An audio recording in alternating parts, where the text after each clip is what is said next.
All right, let's jump right in. Today, we're going to take a deep dive into the architecture of the TerraHash Stack. Now, this is a platform that's pretty much set to redefine how Bitcoin data centers are managed using autonomous AI agents. So if you're a systems engineer, an architect, or just deep in this space, this one's definitely for you. So here's what we've got on tap. First, we'll talk about the big problem, that manual bottleneck that's holding everyone back. Then we'll introduce the TerraHash agent itself, get into the nitty-gritty of the tech stack, see how it actually performs in the real world, and wrap up with what it takes to build out your own autonomous operation. Let's do it. Okay, so let's set the stage. What's the core problem that TerraHash is even trying to solve? Well, it all comes down to this. Running a big mining operation today is just incredibly complex. It's gotten to the point where it's pretty much unsustainable. The way things are done now, it's almost all manual and totally reactive. And that's the real kicker, right? That need for constant human oversight. That is the bottleneck. I mean, the complexity has just exploded. The old playbook, it just doesn't work at scale anymore. And when you break it down, you see all these very real, very painful operational headaches. You're losing money because you're always reacting to failures after they've already happened. You're leaving, 10 to 15% efficiency just sitting there because manual tuning can't possibly keep up. And on top of all that, it's just this constant uphill battle against heat, crazy high labor costs, and data that's all over the place and not talking to each other. Let's put a number on this, because it's a big one. Think about this.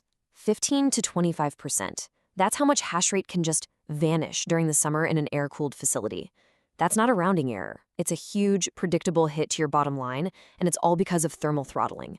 It's a problem we all know is coming, but we're just not handling it well. And then there's the cost of having people in the loop. We're talking $250,000 a year for one 24/7 position in a network operations center. Now imagine a huge facility. Those costs just stack up fast. It becomes this massive operational expense just for basic oversight. Okay, so that's the problem. It's a big one. So what's the fix? Well, you have to fundamentally change the game. You've got to move from being reactive and manual to being proactive and autonomous. And that, right there, is where the TerraHash agent enters the picture. So what is the TerraHash Stack really? At its heart, it's an autonomous AI agent. And let's be clear, this isn't just another dashboard. It's a platform that's built to predict problems, optimize performance, and most importantly, act on its own. The secret sauce? It's super deep integration with the Braiins ecosystem. That's where it gets all the critical data and control hooks it needs to actually be effective. And here's the payoff, visually. Just look at the difference in unplanned downtime. The goal here is a 60 to 80% reduction. I mean, that's not a small tweak. That is a game-changing impact on your revenue and your stability. We're talking about a total transformation, not just a little improvement. And this isn't some one-size-fits-all deal. It's built to tackle the specific headaches of different kinds of operators. You've got the efficiency seeker, maybe a regional operator who just wants to crush thermal losses and stop staring at screens. For them, it's all about automatic management. Then you have the big scale operator, the institutional player. They need predictive analytics and airtight compliance. And then there's the multi-tenant manager, who's all about keeping clients happy and support tickets down. The platform has an answer for each of them. Okay, let's pop the hood. It's time to get into the really good stuff, the technical deep dive. We're going to go layer by layer through this autonomous stack and see what makes it tick. So where does it all begin? Data. Everything is built on data.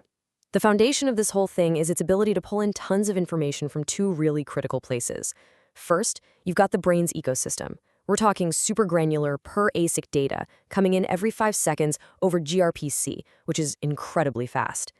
Then you've got data from the facility itself, the cooling, the power, sensors, you name it. It even pulls in outside info like weather forecasts and real-time energy prices. You absolutely need that complete picture for this to work.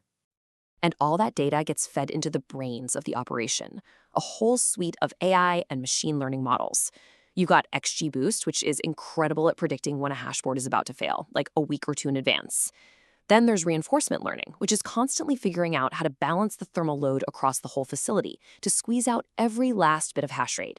And on the front lines, you have things like isolation forests that spot weird behavior in milliseconds, and Bayesian networks that jump in to figure out, okay, what's the root cause here? Now, this is so important. This whole thing isn't some clunky, monolithic app. It's built on a modern Kubernetes native infrastructure. It uses SUSE and is orchestrated with Rancher. And what that means is you can run the heavy lifting stuff on big Kubernetes clusters in a central data center, but you can also run lightweight K3s clusters right there at the edge, next to the miners. This architecture gives you amazing flexibility, scalability, and of course, resilience. And the specific tech they've chosen here is really smart.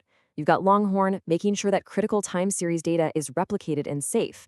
You've got Istio acting as a service mesh, basically wrapping everything in a zero-trust security blanket with mutual TLS encryption between every single component. Kestra is like the orchestra conductor, managing all the complex data and ML workflows. And of course, something like Bitwarden is handling all the secrets, the API keys, the certs. Every piece of this puzzle was picked for one reason: enterprise-grade reliability and security. Okay, so we've seen the blueprints, right? The architecture. Now let's see how it actually performs on the job. How does this all come together to solve actual real-world problems? Because this is the magic part, going from just knowing something is wrong to automatically fixing it.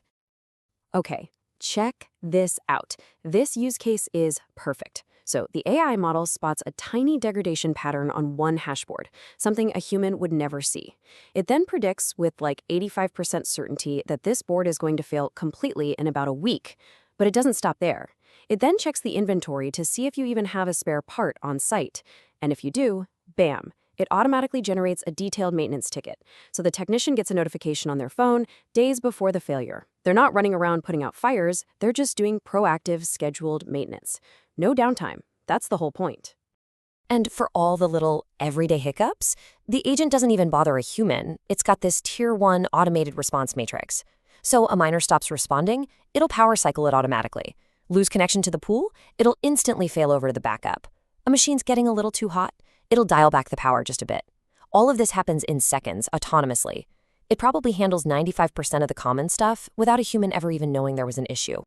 So let's bring this all home. What does this actually mean for an operation on the ground? Let's talk about the real-world impact and the KPIs that architects and engineers really care about. This right here, this is the scorecard. For any systems architect, this is what matters. Look at the mean time to resolution. It goes from hours down to under 15 minutes. Prediction recall, it goes from 0, total guesswork, to over 85%. And that automated remediation success rate, over 95%. These aren't just fuzzy goals. These are hard, measurable numbers that prove you're running a more efficient, more reliable, and ultimately a more profitable shop. And I gotta say this again because it's so important.